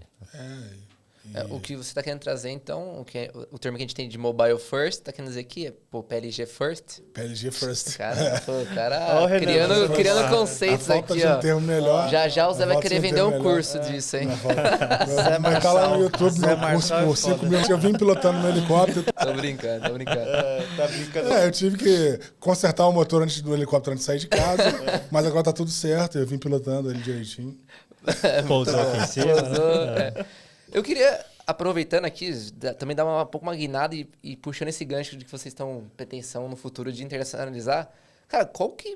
Eu vi também numa notícia que vocês receberam um aporte de um investidor no começo também, né? Cara, eu queria entender um pouquinho a jornada de funding mesmo. Como que foi para vocês? Legal. Assim, bom, tudo começou quando a gente trouxe os clientes para recorrência, né? Antes disso era impossível, ninguém olhava e tal. Nossa jornada de funding nunca foi muito fácil, porque a gente sempre foi muito intensivo em P&D. Eu acho que isso é uma coisa super comum e palatável nos Estados Unidos. Aqui no Brasil, eu acho que, em geral, os fundos não querem correr risco tecnológico, eles querem correr risco de mercado. Então, pega uma tecnologia que já está meio provada, empacota isso e cria uma solução para o mercado grande, né, no mercado grande como o Brasil. Então, esse é o meio playbookzinho série A, né? Vamos dizer assim. E a gente não, né? 100% de todo o capital que a gente recebeu até hoje foi para P&D. Só agora que realmente a gente chegou num nível de maturidade com o produto, que a próxima vai ser 100% para vendas, finalmente, máquina de vendas e tal. Mas isso trouxe algumas dificuldades. Assim. A gente deu sorte de ter clicado muito rápido com um primeiro investidor que fez o nosso seed, que foi o Novabra Ventures, né? Tinha uma pessoa que estava lá na época que nos trouxe, fez a conexão, que já era meu mentor há bastante tempo. Então, isso é uma coisa que ajuda demais. Assim, eu sempre tive mentores, contratei muitos dos meus mentores. Hoje eu tenho executivos que também vieram dessa rede, né? E aí, depois desse primeiro investimento, a gente fez outras rodadas menores. Assim, a gente fez um Family and Friends, a gente juntou um monte de anjo em 2 veículos e trouxe para dentro. E fizemos a última rodada também com o próprio Bradesco e o Stellar, né? O Stellar é a nossa investidora. Eu vi. Ele fez uma porção um pouco menor, mas entrou também no conselho, né? Entrou, exato. E agora finalmente, a gente está mirando para Growth Capital mesmo, assim, né? Acho que o produto está provado, a gente provou o market fit do produto, acho que a gente achou o go-to-market fit, né? Então, a gente tem hoje... ainda uma estrutura pequena, mas tem uma estrutura de vendas que está conseguindo performar de forma previsível, né? E agora, de fato, o próximo ciclo, a gente deve fazer uma rodada esse ano, aí é para growth mesmo, E O foco tá em produto e depois decolar. growth. O produto, não preciso mais investir em produto, assim, né? Acho que o nosso time de produto hoje está bem dimensionado porque a gente precisa até perder de vista. Óbvio que a empresa crescendo, a gente vai reforçar, vai investir mais em produto, mas hoje eu não tenho uma necessidade de aumentar mais o meu investimento em P&D e produto. Então, qualquer real que aparecer, seja de resultado positivo, esse ano finalmente a gente break-even, né? Depois de alguns anos linda. queimando caixa aí. Então, seja no nosso próprio lucro, seja dinheiro de investidor, agora é growth capital, orgânico e inorgânico. A gente está Bom demais. olhando todas as Cara, oportunidades aí. Legal, porque é mais um case de deep tech, né? No Brasil, assim, se tem pouco disso, né? Acho Tem que pouco. a gente trouxe o Zé Ronaldo aqui, que ele acho que ele saiu, se eu não me engano, mas ele era VP da Semantics. Que eu acho que pode ser deve ser um bench de vocês, provavelmente, né? Sim. Semantics também é investida do Nova Bra, então tenho bastante contato com eles. Tive contato também com Zé Ronaldo? com o Zé Ronaldo. Ele foi adquirido e tudo. É. E me fala uma coisa, para aquele cara que está em casa acompanhando, pensando no empreendimento ou está empreendendo, a gente sempre fala muito sobre isso, sobre o momento certo de captar, né? Captar antes, captar depois, captar muito antes pode ser arriscado, o produto não está validado, tem a questão da diluição também. Como é que você enxerga essa coisa dos momentos de captar, assim? Que você gostaria de ter sido aconselhado lá atrás? Assim, como eu tenho um background muito forte de economia e finanças, assim, né? Eu sempre faço muita conta, estou sempre olhando para o mercado. Até uma coisa que eu tinha, acho que comentado contigo antes aqui, são dessas janelas de liquidez, assim, né?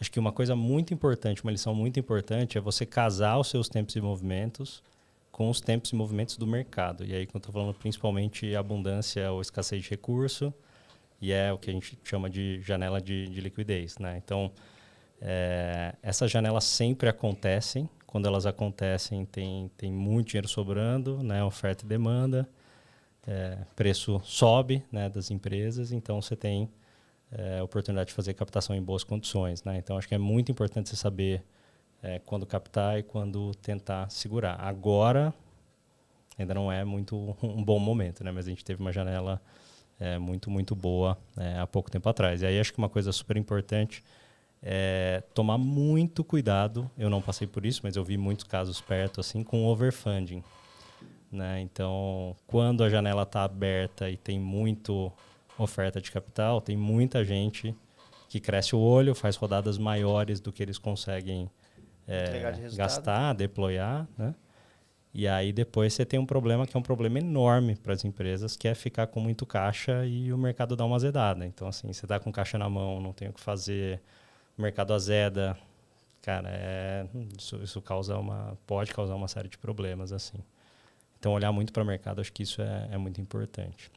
Entender qual é o seu caso, assim, né? Assim, se você realmente precisa de dinheiro e se você precisar, para quê, né? Se você está se perguntando o que você vai fazer com o dinheiro de uma rodada, você não deveria captar at all, né? É muito importante você ter muita clareza do que você quer fazer com aquele dinheiro antes de sair pedindo, né? Também, senão ninguém vai te dar dinheiro também. É a gasolina, né? Não é o objetivo final, né? Exato. Exato. A gente sempre diz sempre comenta aqui que na real isso é uma injeção de anabolizante, né? Você ganha ali uma injeção de anabolizante, agora o fundo... Sempre tem efeito colateral. Você está com disposição, tem uma cobrança para percorrer aquele percurso ali mais rápido, né, um tempo menor, e tem os efeitos colaterais, né? Você vai carregar alguma coisa ali no corpo. Exato. E você precisa medir, né? E, bem, a gente sempre ouve aqui, né, sempre discute, das nossas experiências, que escolher os sócios é um tema extremamente importante para a jornada, né? Afinal de contas, você vai passar aí alguns anos.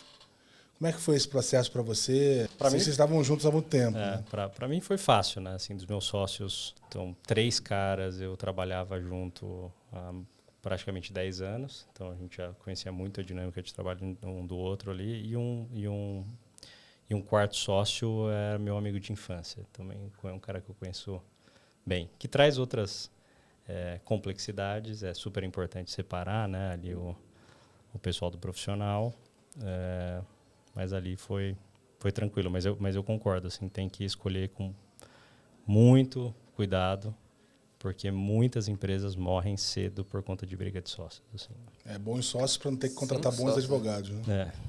Exato. E um bom acordo de acionistas. Que isso resolve, cara, governança é vida, assim. Porque daí qualquer coisa, qualquer tipo de conflito já tem lá uma solução. Está escrito ali como que você tem que resolver. Então isso tira muito a pressão, assim, dessa questão do relacionamento, né? Você já tem ali um código para seguir e qualquer tipo de conflito vai ter escrito ali como você tem que resolver. Então ajuda bem. E uma dúvida, assim, até uma curiosidade, né? Poxa, vocês começaram com 5, né, sócios? É raro hoje em dia, né? Sim. E como que foi a divisão de equity? Porque, por exemplo, a gente vê muitas empresas, cara, 2 pessoas começam ali, 50-50, mas boa prática não é fazer isso, né?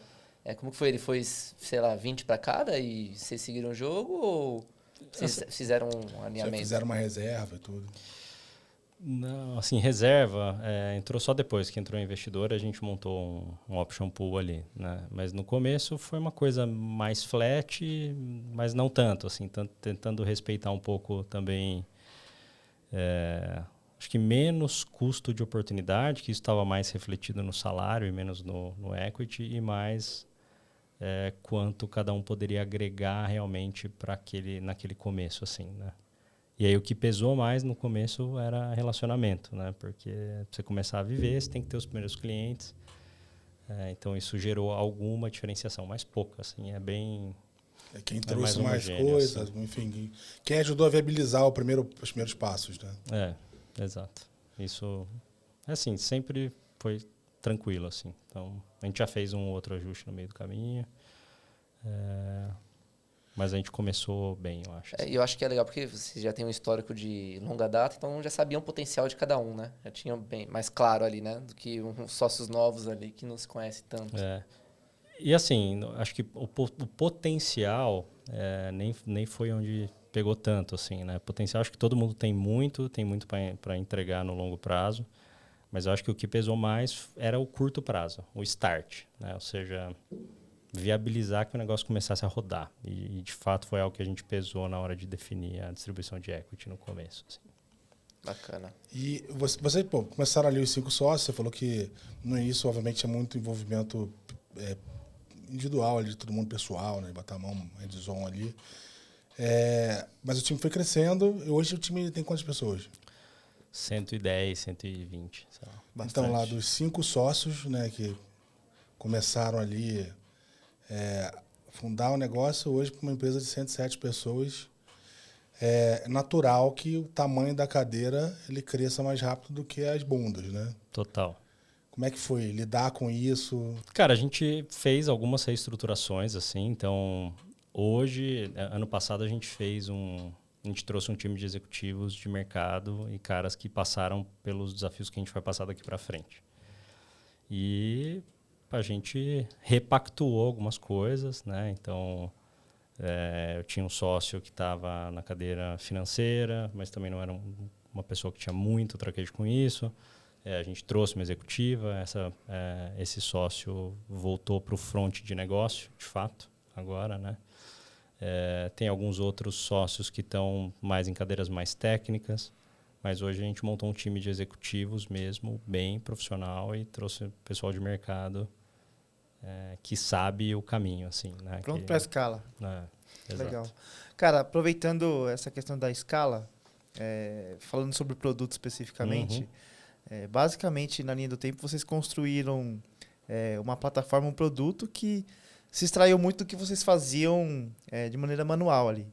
Então, tem uma discussão aí da inteligência artificial versus pessoas, versus um volume de pessoas. Talvez é impossível contar ou imaginar a quantidade de Brunos precisariam para poder operacionalizar o que hoje a máquina faz, ali, o que o seu produto faz. Como que vocês enxergam essa dinâmica assim, de otimização também de headcount das empresas? O quanto que isso está no jogo, discutindo questão de desemprego, que tem uma preocupação, tem uma mística aí sobre isso. A inteligência artificial demite pessoas. Exato. Como que está essa visão aí para você e também para a empresa? Então, eu vou trazer uma visão aqui mais de menos do empreendedor de tecnologia Boa, e vou botar o chapéu de economista, assim. Bora. Eu acho que o que a gente está vivendo agora, assim, é muito diferente de outras revoluções tecnológicas que a gente teve no passado, né? A gente colocando uma perspectiva histórica, assim, o ser humaninho é muito parecido com o que a gente é hoje há 150 mil anos. Então, a gente passou 50 mil anos andando na Terra como caçador-coletor sem mudar nada, assim, sem evoluir nada, né? Depois a gente dominou a agricultura, né, andou mais 50 mil anos, chegou a escrita. Todas essas coisas, assim, são algum tipo de desenvolvimento, mas é uma plataforma para desenvolvimentos no futuro. Então, se tiver uma curva, né, de desenvolvimento tecnológico, ela vai ficando cada vez mais inclinada, assim. O que a gente está vivendo hoje, acho que é muito bizarro. Assim, a gente está vivendo uma inflexão enorme nessa curva de desenvolvimento tecnológico, assim. E o que a gente está vivendo tanto com AI, né? E eu acho que a gente tem uma outra coisa que está para chegar, que é a computação quântica, que também é uma plataforma para inovação, né? A partir dali vão se criar muitas coisas, que é o que a gente nunca viu, nunca viveu. Não é comparável com Revolução Industrial, não é comparável com nenhum outro tipo de inovação que gerou essa apreensão com relação ao desemprego. Qual que é a conclusão disso? Tá? Eu acho que agora, de fato, vai ter um impacto, assim. Acho que a gente vai ter, nos próximos 10, 20 anos, assim, vai dar uma boa chacoalhada no mercado de trabalho. E acho que a gente vai voltar, acho que vai ter que voltar a valorizar mais soft skills e características que são inerentemente humanas, né? Vamos criar outras funções, né? Sempre aparece, mas eu acho que liquidamente agora a gente está num ponto que liquidamente vai ter destruição de emprego, assim, eu acho. É interessante porque primeiro, assim, eu concordo com você, eu acho que é de fato uma revolução e não tem volta. A gente já falou disso em outras ocasiões e já ouviu ter opiniões mais pessimistas em relação não, essa é mais uma hype e tal. Eu não acho que é mais uma hype, eu acho que, de fato, a gente está diante de uma revolução importante e é mais um salto que a humanidade está dando, né? Um negócio que estava incubado e está nascendo aí, né?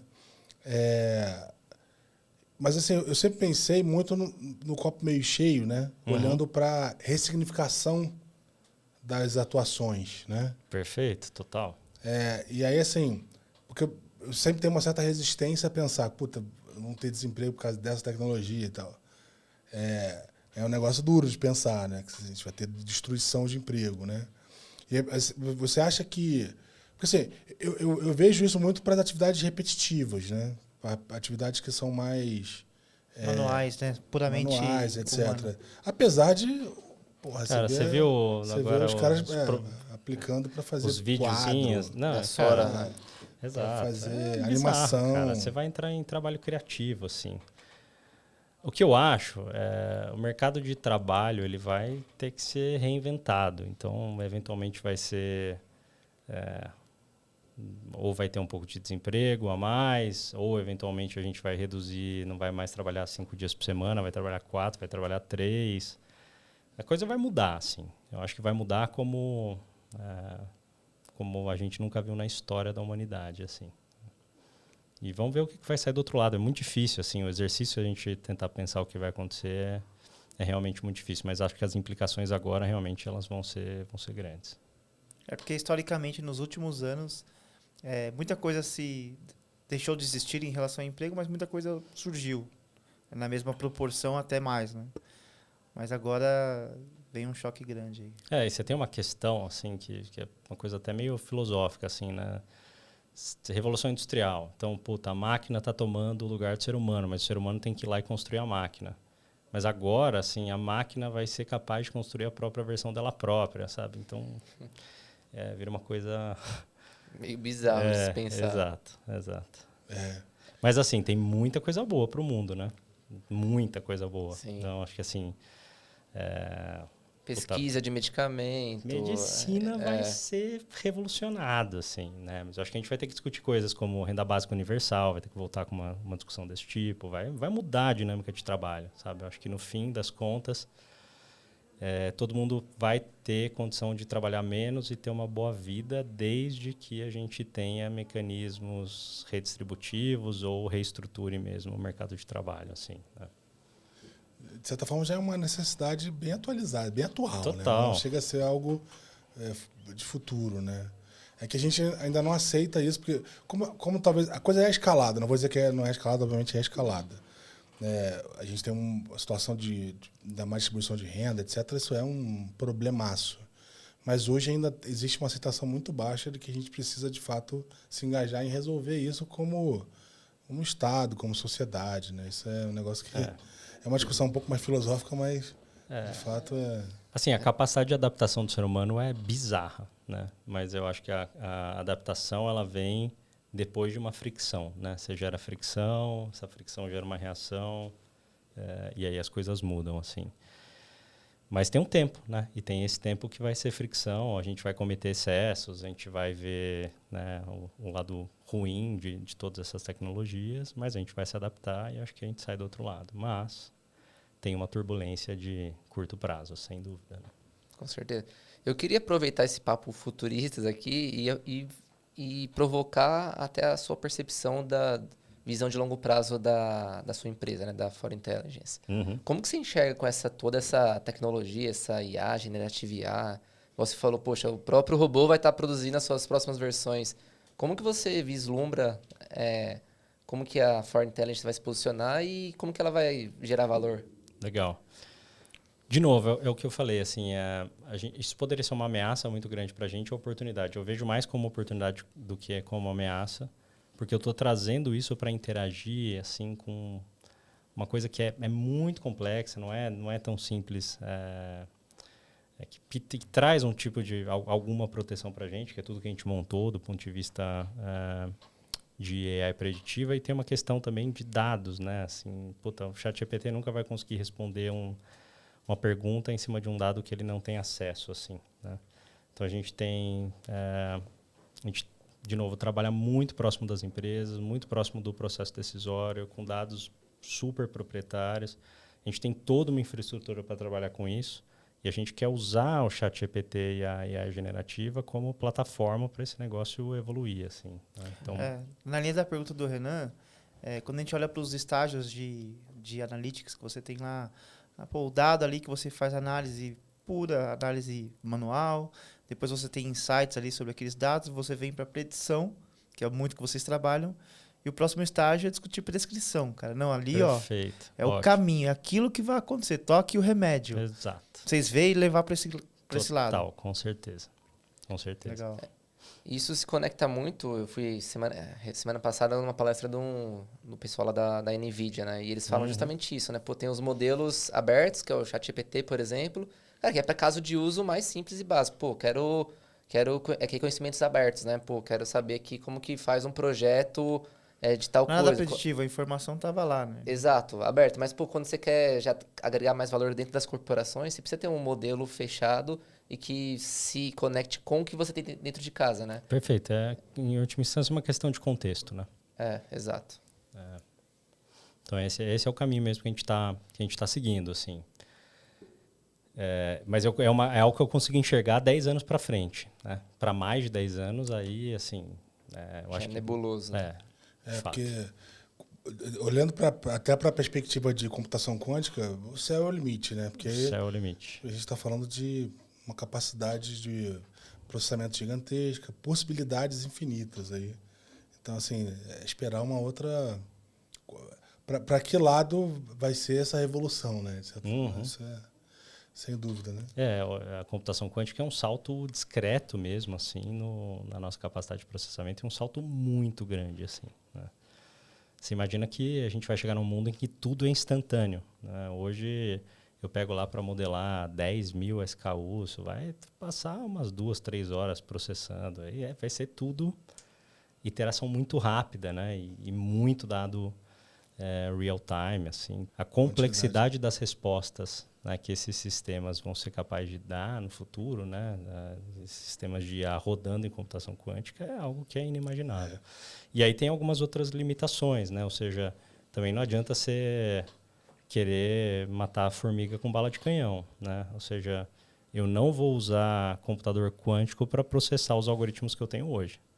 Eu preciso usar um computador quântico para processar uma coisa com volume muito maior de informações. Um nível de complexidade muito maior. Exato. E aí, assim, você tem limitação de infraestrutura, transmissão de dados, né? Tudo isso tem que evoluir junto. Sim, é verdade. Né? Porque esses sistemas têm que ser alimentados e com uma infraestrutura completamente diferente do que a gente tem hoje, né? Sem dúvida, sem dúvida. Cara, tecnologia emergente é um papo muito legal, né, cara? Porque aí você começa a falar sobre IoT, sobre blockchain, sobre uma série de coisas que precisa estar tudo se interconectados ali, né? E de novo, voltando para aquela coisa, tudo isso, cara, é uma inovação em si, mas é uma plataforma para novos desenvolvimentos. Então, você vai criando esse momentum. Porque se você pensar na capacidade de processamento aumentando, pensar na IA evoluindo, aí você tem isso inserido em IoT, você tem isso inserido...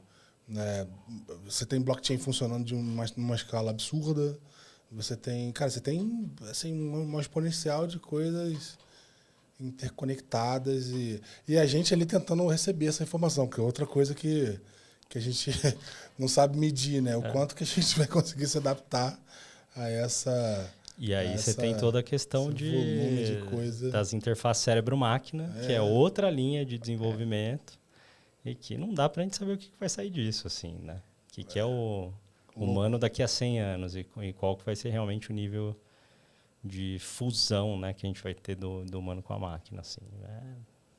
É impensável. Mas, voltando à questão do desemprego, na sua opinião, e dá o recado para a turma aí que está assistindo a gente, o que você recomenda, assim, para a galera que, que esse IA é mais uma discussão... que está no mundo aí, nada vai acontecer comigo, eu continuo aqui. Cara, o que você dá de papo aí para essa turma? Para mim também, né? Não, eu acho que assim, não é... Tem hype, né? Mas eu acho que assim, não é espuma.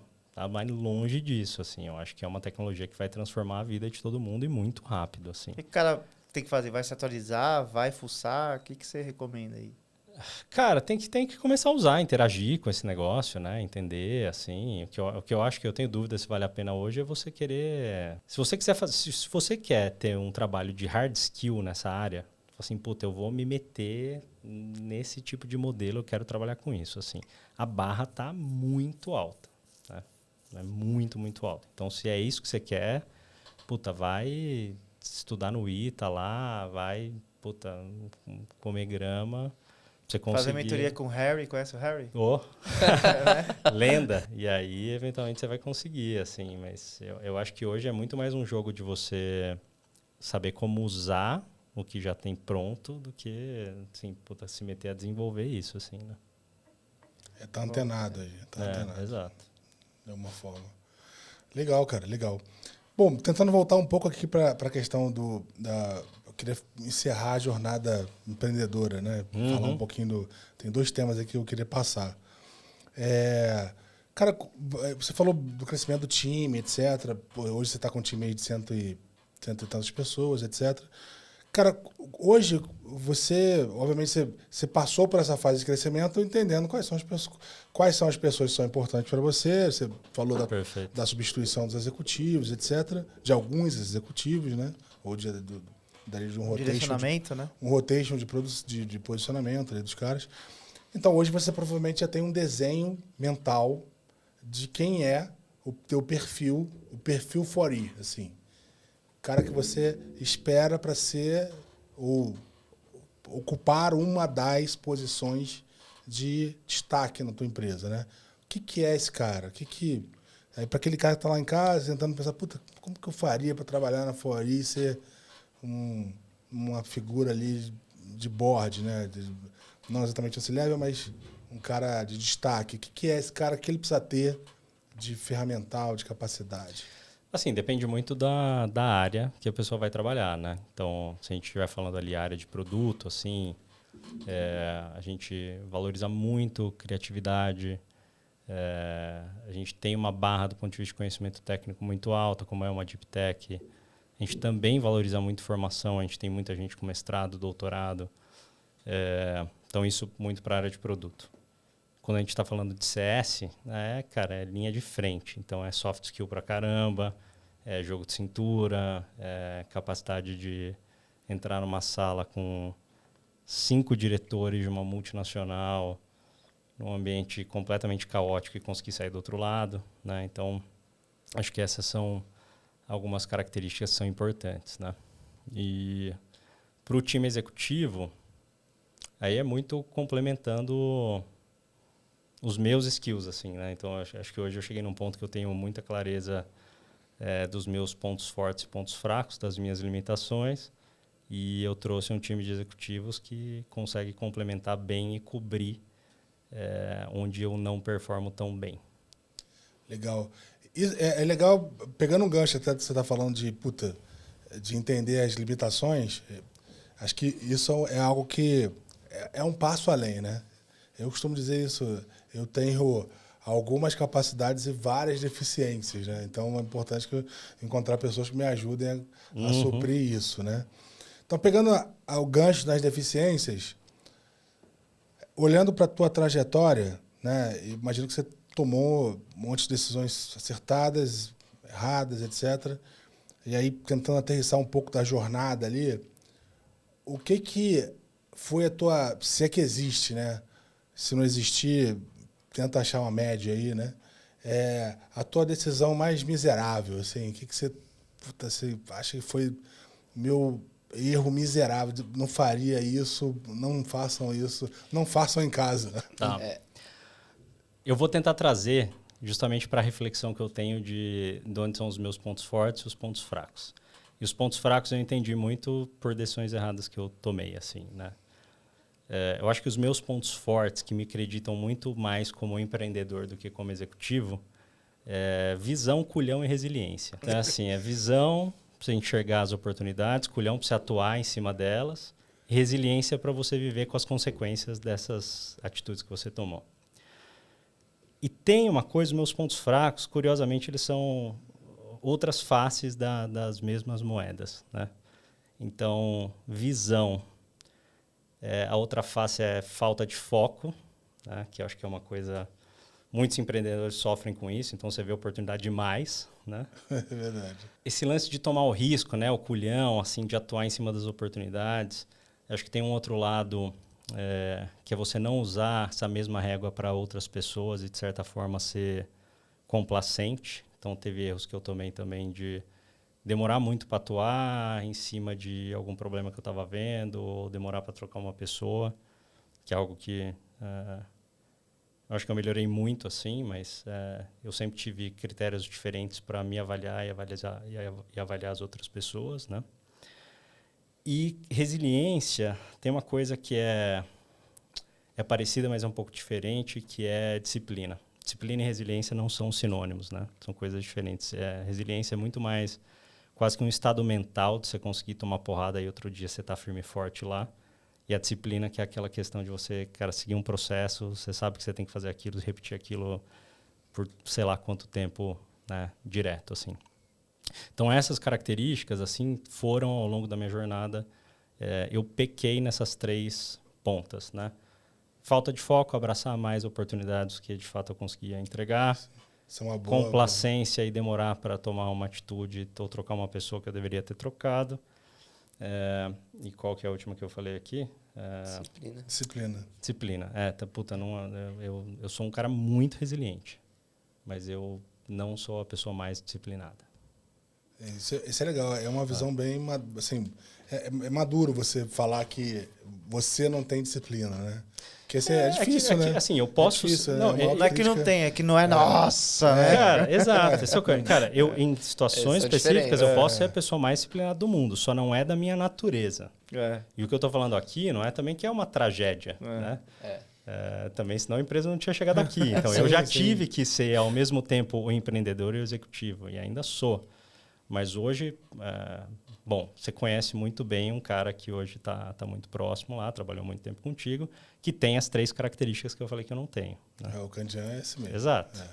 Exato. Ele é uma máquina. É o cara focado, disciplinado e zero complacente, assim. Então, Zero. Então me complementa muito Esse bem. é o Candian. Então, assim, eu tenho uma visão um pouco mais criativa, eu consigo realmente dar um norte legal, mas a empresa cresceu muito, evoluiu muito quando eu trouxe gente que é realmente capaz de ajudar a executar o que está saindo da minha cabeça. Assim. Eu tive poucas trocas com o Candian, mas eu lembro uma vez que tava conversando com ele assim, ele veio na minha mesa, pô, e aí, como que tá a operação, tal. Aí eu expliquei pra ele um pouco e ele entendi. Por que você não mandou esse cara embora então ainda? É reflexivo, é verdade. Né? Por que eu não mandei esse cara embora ainda? Mas aí, cara, tem algumas coisas que a gente tem que tomar cuidado, assim. Óbvio, né? né? Foi um exemplo talvez ruim, mas... Não é ruim, mas ele tem essa visão mesmo. E não é só ele, tem outras pessoas da empresa que também tem essa visão. Só que, cara, quando você tá numa estrutura já super madura, e você fala assim, puta, não vou tolerar nada aqui, eu vou mandar 5 pessoas embora, críticas, e é isso aí, foda-se, assim. Em geral, numa empresa mais madura, ou mesmo uma multinacional, a estrutura continua funcionando, você tem pouco impacto do ponto de vista de cultura, né? E para a empresa que está começando, cara, esse tipo de coisa, assim, o chacoalhão que pode dar é muito grande, assim, o dano colateral pode ser maior do que o problema que você está causando. Então, tem que saber equilibrar aí. Exato. E ter realmente pensar com muito carinho até onde você está realmente tentando manobrar para achar melhor alocação para uma pessoa. E eu já fiz realocações de pessoas que saíram de posições que não estavam tendo muito destaque ou não estavam performando bem para posições em que elas passaram a performar muito bem. Então, até onde vale a pena se manobrar e a partir de que ponto você de fato está sendo complacente. Isso é bem importante, né? Primeiro que eu acho que assim, você ter uma barra alta, né, é importante porque educa a maturidade. Educa a maturidade para todo mundo. Essa cobrança, principalmente do time executivo, ela é importante, né? Que todo mundo esteja ali, cara, não tá bom. Tem que existir maturidade, tem que existir confiança para que essa conversa aconteça. Ao mesmo tempo, quando você também tem uma barra alta, uma complacência reduzida, digamos assim, você também se força a não ficar... Porque isso acontece quando você é muito complacente, você fica convivendo com aquela situação, pensando que o dano daquela... Na verdade, a solução que você vai dar demitindo ou mudando aquela pessoa de lugar, vou pensar assim, é muito menos valiosa do que conviver com aquilo, né? E aí, quando você tem a complacência baixa, você fala, cara, não, você sempre está testando isso. Mas é claro que você precisa ter maturidade, e aí que vem esse ponto mesmo, maturidade para estar sempre avaliando. Você entende que ele não está bom e que faz sentido demitir, e agora você avalia qual é o impacto de demitir ele. Com isso, uma coisa que acontece naturalmente é você começar a olhar para a estrutura e pensar como que ela pode te entregar essa flexibilidade. Isso é um negócio que eu passo. Eu também não sou uma pessoa exatamente complacente. Mas uma coisa que eu sempre... O que acontece recorrentemente, assim, acho que todas as estruturas que eu peguei tinham algum tipo de situação desse nível. Não dá para mexer. Então vamos criar condições para mexer. A gente não pode ficar refém das pessoas. E aí, assim, quando a gente vai criando essa condição, as pessoas entendem que a complacência não é que é intolerância, tá? Diferente de intolerância. Que a complacência não está ali, não existe uma complacência de que não dá para fazer qualquer coisa, tem que focar, tem que entregar o que precisa, e você mesmo tem a liberdade de tomar decisões que, cara, não dá, até decidir que momento é a trava, assim, daqui para frente não dá mais, porque esse não dá mais é importante pra caramba. É muito importante. Mas é o que você falou, assim, é criar condições para você poder mexer. O grande ponto de uma empresa que está começando, assim, que as estruturas são todas frágeis, assim. Não é uma coisa, de novo, igual uma grande empresa que você implode e a coisa continua funcionando, depois você remonta e beleza. Né? Aqui você tem que tomar muito mais cuidado com os danos colaterais. Então, acho que, no fim, esse é o segredo. Né? Se você também for o cara totalmente intolerante, você vai falar assim, não, puta, tudo que tiver errado, eu não vou tentar demitir e consertar, eu troca, né? Não dá. Você vai ficar pagando rescisão, é outra coisa, né? Vai ficar Pagando- pagando a rescisão e contrato e já manda embora. Treina então, assim, de novo, tem a curva de aprendizado. Exato, exato. Mas isso eu acho que a única forma de aprender isso é vivendo, assim, e errando para os dois lados, assim, né? Tomar umas decisões meio assim, tempestivas e você vai sofrer as consequências, você vai entender, e outras você vai tolerar um pouco mais, isso também vai trazer consequências, você vai achando o ponto ótimo. É uma assim, medida, é uma medida complexa, mas que você acha, né? Você acha para cada situação. Mas é, de fato, é um negócio que parece que é uma média, cara. Eu vou te dizer que quase todo lugar que eu passei... É claro que as empresas grandes, assim, realmente são mais fáceis, mas as menores, principalmente as menores, startups, etc., sempre tem essa situação, depende do fulano, tá, dependemos hoje.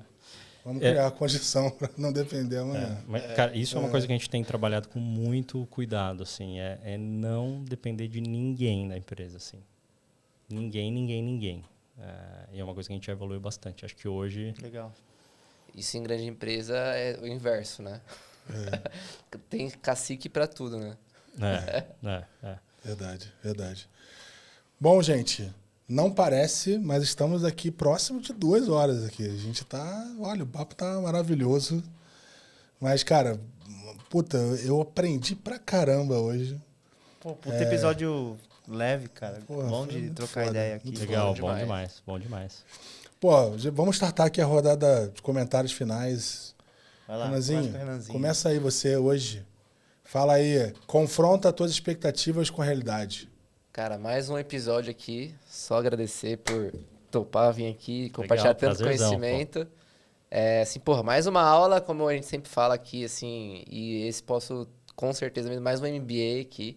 Cara, baita aula sobre inteligência artificial, comportamento empreendedor, que eu acho que é um dos grandes propósitos que a gente tem nessa trilha aqui. E, cara, foda. Obrigado aí por vir. Obrigado Boa. pela oportunidade aí, pessoal. Rafa, fala aí.